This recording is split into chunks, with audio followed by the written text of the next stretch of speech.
Hello, this is a tutorial for GDSave.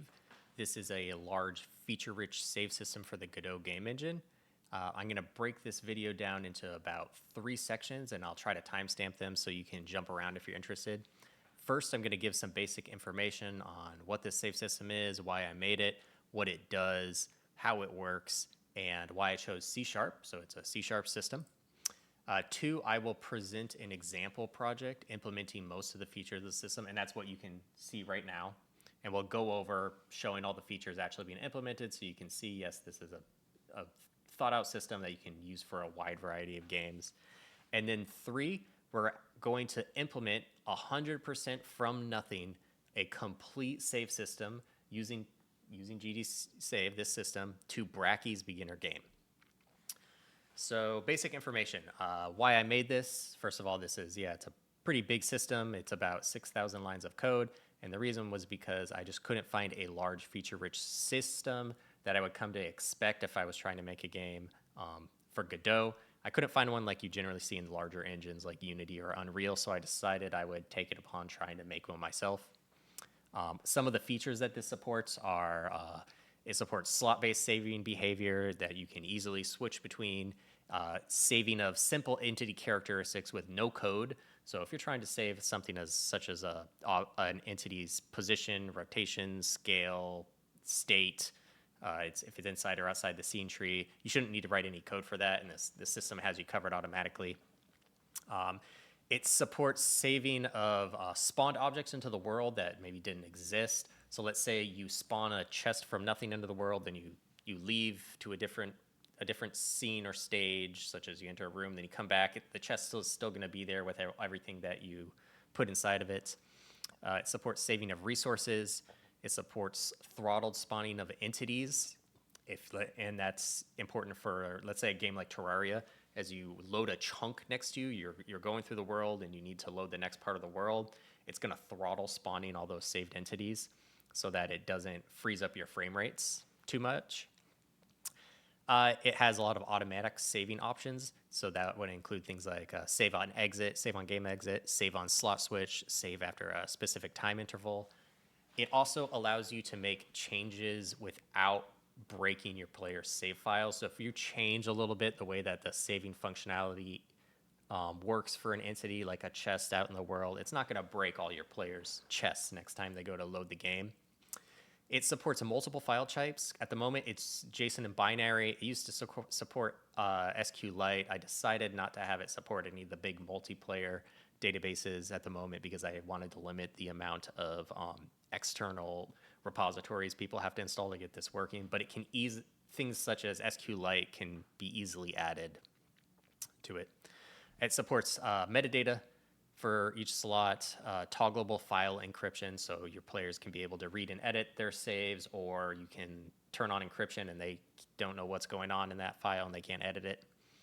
It has a lot of built-in backup and corruption handling logic. You don't need to worry about if your players accidentally close the game while saving, they lose absolutely everything. They're not going to be able to recover a bit, maybe the last save.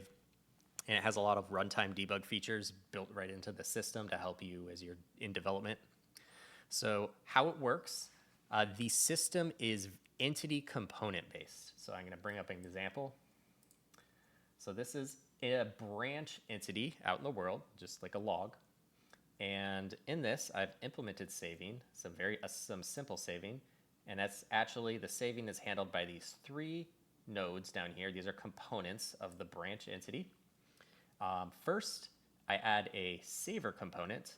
And this handles the basic saving logic of the entity. So when you add this to an entity, you're saying give it some saving functionality. And if you click on this and open it in the editor, you're going to see a lot of options to help you fine-tune exactly how it saves. So I advise you to check that out. So now that you've implemented the basic saving functionality, you actually have to tell it what to save, and that's handled by more additional components. So you make a component for each type of data you want saved. So the first one we added here is this save position 2D. So what this does is it takes its owner, the branch base entity node, and it will save and load the 2D position of that node when save and load events are triggered throughout the game. I also added a second component here called save state. So this saves the tree state of the node. So is it inside or outside of the scene tree? So when the branch is destroyed and you queue free it or remove it from the scene that it's being implemented in, it's going to save the fact that it was removed. And when you leave that world, that area and come back, it's not going to exist anymore. So, and we're going to make some of these components, such as the save state and save position 2D, live later on. So stay tuned if you want to see exactly how those are made. So the reason why I chose C#, so this system is it's using C#, not GDScript. It is possible to use the game, use the system with GDScript, but it would be challenging, and most likely you're going to need to write at least a little bit of C#. The main reason is because, one, this is based off of the C# Unity engine system, low scopes component save system. I wanted to base this as a start off a larger battle-tested save system, and I got permission from Low Scope to use this and release it for MIT. So big thank you to Low Scope, and he's one of our stars on GitHub. And if you're looking for a feature similar experience between the engines, Unity and Godot, you're going to feel right at home using Low Scope's component save system if you also use this. So give him a check out on the Unity Asset Store. So two, after basing this on his system, there's a lot of C# features that are used that just don't have a very comparable alternative in GDScript. It would have been another massive project to figure out how I would implement a lot of the C# functionality in GDScript. I'm also seeing a trend. A lot of the there's a growing number of games, especially ones made by studios that are using C#, and I frequently download and decompile games just to figure out how they work. And I've seen a trend now to actually, lately, most of the games that I've been decompiling where I'm really interested in, though this is a cool game, how they make it, they're more and more being made with C#. So the last one I downloaded was Unrailed 2, took a look at it, and I was not surprised. I already expected it. It was made with C#. So, and C# is my personal preference, the last reason. I like C#. Sorry. Next, we'll take a look at this example project. So this is a game that I'd been working on where I completely implemented the save system. So as you can see here, this is a slot-based game. These are all the slots. These are all being loaded. The data that you see here, such as the player's image, their name, the time, the date, the time played, this is all metadata, so you're not loading the whole game. You're just loading that little snippet of data. If you had to load all of these entire games to get this data, then when you open this load screen, it would have taken an entire second to load. So, and you can also create a new game and all of that. Let's go back to that. So we can swap between slots easily. There you go. Completely different game. Let's load that one up again. So it also has configurable keybinds, debug options, so I can press F4 on my keyboard and I just save the whole game again. And I could press maybe F5 to load the game. You can, of course, do all the things you'd expect, such as destroy things in the world, and it's going to be saved later on. So let's destroy some crops and ground, and let's maybe till a little more. We can create a chest out in the world, and we'll put some items in it. And we can chop down a tree and chop down a log, destroy a weed. And when we leave the world, so I would call this a stage. The world is a stage, and then come back. It actually just queue freed and completely deleted the entire world and then reinstantiated it from nothing. And the system automatically remembers what happened to it. And when you come back, it'll automatically spawn everything exactly how it was. So this chest that we just put down, it remembered the items that were in it. It remembered the tree we chopped down, the rocks we destroyed, the weeds we killed, all of that. I'll maybe show how the setup. So you can see over here, it supports loading of multiple stages at the same time. So in this game, I have two stages. One would be the test farm, so that's kind of your world. or your active stage in this situation. And I also have a persistent stage. So that has things like all the game systems, the time system, weather system, that's also saving data. And I also throw the player in there, and all the player's characteristics are being saved as well. And you can see here, so here's a bunch of, in the world, these are all savable entities that are being spawned. None of these trees or weeds or crops or in most of these chests don't exist in the actual scene of the test farm. So these are all being spawned at runtime. And lastly, let's show maybe what a save file looks like. So this is what the file might look like if you're saving it to JSON. So you can see you can easily read and understand this. Your players will be able to do that as well if that's something you want them to do. But with a single button press, turn on encryption, the players can no longer read or edit it. So that's about it for this. Next, we'll dive into implementing saving to Brackey's beginner game. All right, so let's get into implementing saving to Brackey's beginner game. So all of the repositories that I mentioned, including the game before and after we implement saving, we'll have links to them in the description. So again, here's the main repository that we're using, GDSave. It will have some dependencies as documented in the README. So it's also going to require a second repository, GD Essentials, that I've also made. So let's look at Brackey's game. So this is a C# replica of his game. It's exactly like he made it, just the GD script code converted to C#. So to get started, you're going to need to make sure that you've installed .NET 8. That's a requirement of Godot 4.4 at the moment. We'll be using Godot 4.4.net. That's required for the save system to work. I'll also be using Git, and my IDE of choice is Visual Studio 2022, but you can use any IDE you'd like. So let's go ahead and add these repositories. So I'm going to use Git to do it because it's the easiest way. So let's go ahead and we'll open up the game project folder. I'm going to just you can select the address bar and type in CMD. This is a very easy way to open a command prompt right at that folder location. And we're going to initialize a Git repository here. So let's type git init. And now I have two commands to add as submodules, both of the repositories, GD Essentials and GDSave. So this is on the README of GDSave. I'll also put it in the description of the video. So we can just paste those in there. And boom, the installation process is done. Very easy. So you see we have an add-ons folder and they're both in there. Now let's go ahead with setting up some of the boilerplate before we get the save system all up and running. So we're going to create a save settings resource. We need to compile. Ensure that we compiled all that code we just put in there. Okay, so let's create a save settings resource. So create resource, save settings, call it save settings. And let's open it in the editor. And we're going to scroll down to the bottom here, and we're going to click this update resource UID. And that's actually going to configure this resource as a resource singleton. So the save setting, the save system will be constantly referencing this resource as it's operating to figure out how you want the system to operate. And it'll put some red text there, but that means you did it correct. You can just ignore that. Next up, we need to add some singletons. Let's go to project settings.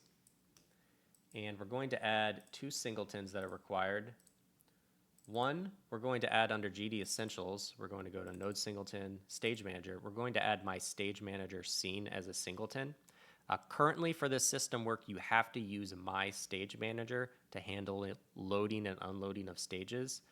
You could make your own work, but then if you were to make your own work, you'd need to hook in some of the functionality to my Save Manager to let it know when it should be doing loads and unloads of data. So generally, once a stage is loaded, the Stage Manager will automatically communicate with the save system and let it know, hey, now it's your turn to load all the data associated with it. So let's make that Stage Manager an autoload. We also need to make the save manager in autoload. So let's go to GDSave, click on Save Manager. Perfect. Now we need to define a directory for where we contain our stages, and that's so that these systems can cache some basic data about them. So in our scenes folder, we're going to create a new folder. We're going to call it stages. And in Brackey's game, because it's relatively simple, he only has one stage. That would be this scene file titled game. So we're going to drop his game scene in that stages folder. And let's copy this folder path. And now go to the stage manager scene that we just made in autoload. And we're going to paste that path in this stage directory field here and save.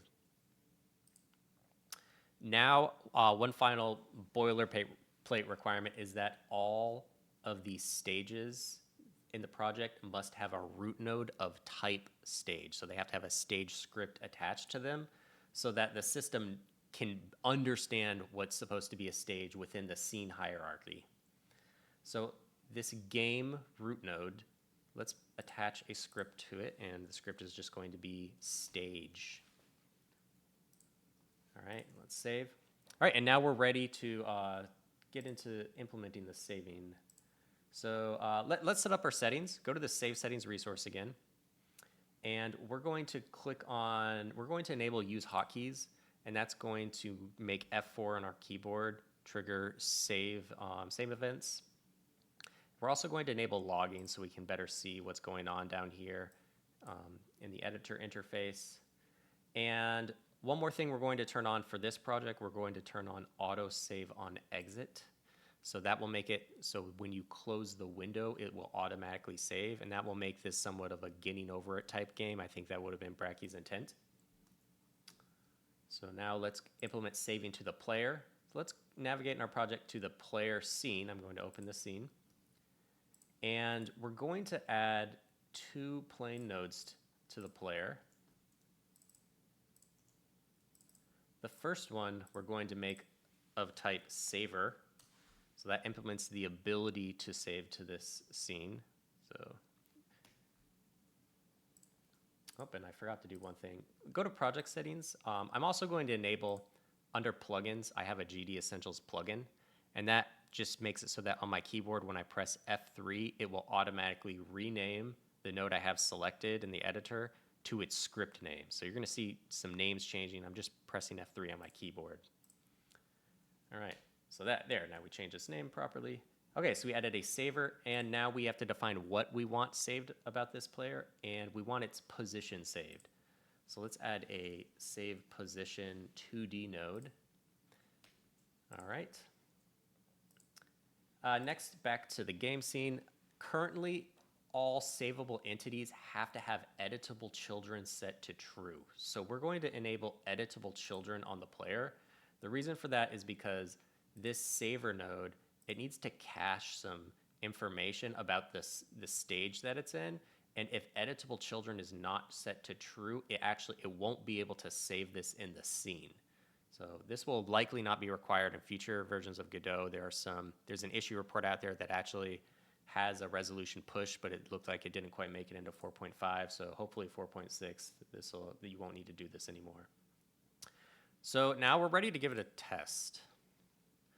So let's go ahead and move the player over here. I'm going to press F4 to save, and let's restart the game.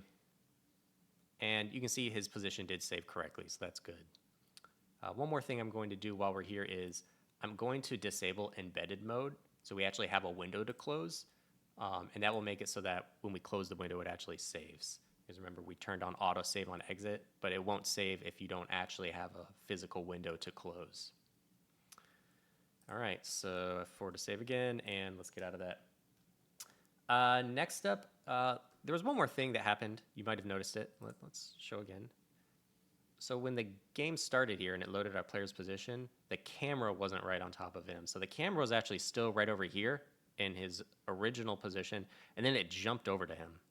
We don't want that to happen. We want the camera to start right on top of the player, and we can fix this by just adding another save position node to the camera. So let's add a save position node as a child as a camera. And we will give this another shot. Let's move them over here. Press F4 to save and restart. All right, and perfect. The camera did start directly on top of the player, which is exactly what we want. Now let's implement saving to the coins. So we're going to open the coin scene. Again, we're going to add 2 plain nodes. And the first one we'll make of type saver again, to say give it the ability to save data. And now the second node, we have to define what we want saved, and we want its state saved. So is it inside or outside of the scene tree? So has it been removed from the stage, or is it still in it? So we're going to add a node called save state. All right, let's save that. And again, we have to enable editable children on all these. Let's do that really quick.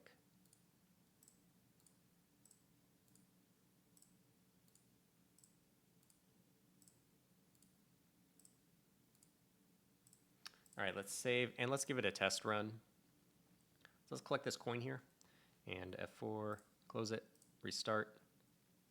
All right, and you can see the coin is gone, so it did save correctly. One more thing I almost forgot to mention. In the save system, you're going to notice that there's this option here, disable first frame, and this is something that you generally want toggled on under the save state script for physics objects. So what can happen is if you load a physics object that the save system then wants to remove from the scene later, the physics events will end up happening before the save system can interact. But if you enable this disable first frame option, then those physics events will not happen, and the object will not be capable of having any physics collisions or interactions in the first frame of the game. So that's just something to note. Next, let's look at how death happens, and let's make sure that's working correctly. So let's go over here and let's die and see what happens. And it looks like what's happening is, so the stage is being reloaded every time the player dies, and it's actually moving the player back to the exact spot where he died. His position is being loaded as the stage reloads, and he's being killed repeatedly. Like I said earlier, you currently will have to use my stage manager to handle loading and unloading of all stages, and Brackey's didn't do that here. So we're going to go ahead and fix that up a bit. Let's go to a script where death is handled, and that is the kill zone script. We're going to open that. And first, before we modify this, let's put in our namespaces using chomp.essentials, and for the other repository, say using chomp.save. All right, and death happens right here. He calls getTree.reload current scene. So I'm going to comment that out, and we're going to use my stage manager to handle reloading of the stages, and we're also going to use my save manager to modify the data before we reload the stage. So first, let's call stage manager, and we'll say unload all stages. Next, once we've unloaded the stage, we need to erase all the data, the save data, or else when we reload it, the player will be moved back to where he dies again, and we don't want that to happen. So we're going to go to the save manager, and we're going to say .clear active save data. And now once the data's all been erased, we will go to stage manager again, and we will say load stage. And I'm going to get the UID of this stage. There are a few ways you can load it, but I prefer to use UIDs. So let's go to the game scene, right click it. I'm going to say copy UID, and we can just paste that as a string in there. All right, and now you'll notice one thing. I have some green squiggly lines under this unload all stages, and the reason for that is because unloading stages and removing them from the scene, depending on the complexity of your project, it could take multiple frames. So as a best practice, what I'm going to do here is I'm actually going to make this method an asynchronous method, and we are going to await until after all the stages are unloaded. This is just a best practice precaution. All right, let's save that and recompile.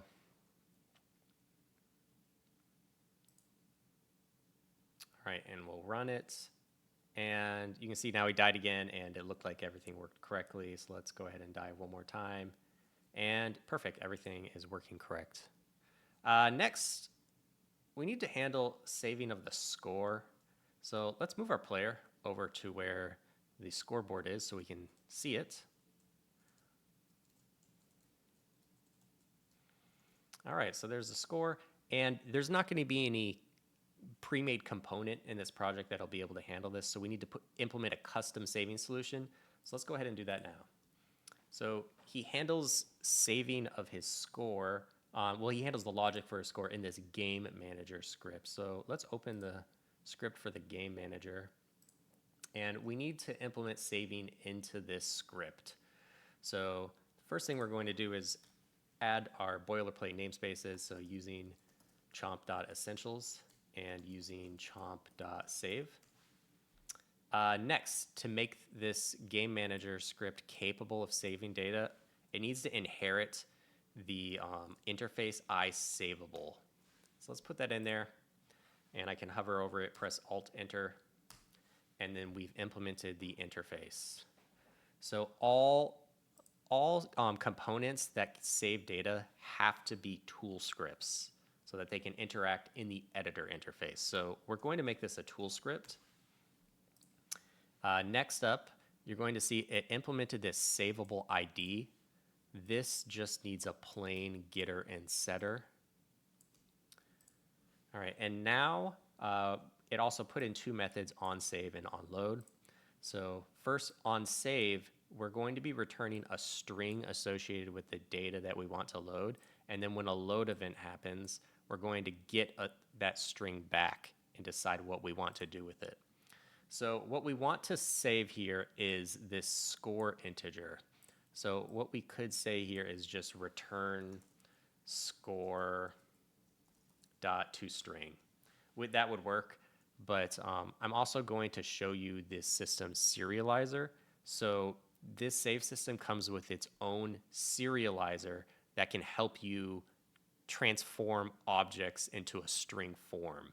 So just to demonstrate it, just so you can start to see it, I'm going to say instead return gds.serialize, and we're going to serialize the score. So, and there are, in the save settings resource, there are a lot of options to configure exactly how this serializer works. So check that out. So now we're going to get this serialized data back on load, and we need to decide what to do with it. So we're going to say, we'll say the score equals, and we can say gds.deserialize, and we're going to cast it to an integer, the data. All right, so now we've set the score back to its data, but we do need to update the label. So let's see here. So now we'll set the labels, so the score label, and we'll say .text equals, oh there, well then we'll just copy this, and there's the text we want to copy. So now we refreshed also the score label. Let's go ahead and save this and recompile. And there's one thing that we almost forgot, and that is we need to add a saver node as a child to this GameManager. Otherwise, it actually isn't going to save anything. So we added the ability of this GameManager class to save data, but by adding a saver child, we're actually telling it, yeah, this is something we want to save. So let's add a saver component as a child to it. All right, and let's give it a test run. Hopefully this works out. So let's collect one coin, and you can see the score says you collected one coin. All right, let's close it and restart it. And it did save correctly, so it remembered that we collected one coin. All right, and that will be about it. That concludes setting up saving for Brackey's beginner game. So there was a lot of work put into this video. If you somehow made it this far, please give me a a like and a subscribe. That'll help the next person find it. This is a pretty small channel. I don't think a lot of people will see this.